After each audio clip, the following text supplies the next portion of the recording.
Guys, ana-anasad ko sa ka-vlogger nga dili ka balo mo vlog karon ay nga adlaw nakanauna ako manginlo ani among kuan bintana kay wala jud koy lingaw samtang tulog ang ako ang beya.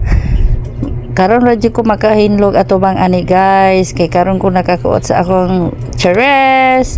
Joke lang. Ganan jud kay ko kaning mag-vlogger ta ba kay kanang mabutan jud ta jud. Ang tanang kuan sa atong balay mahinluan jud.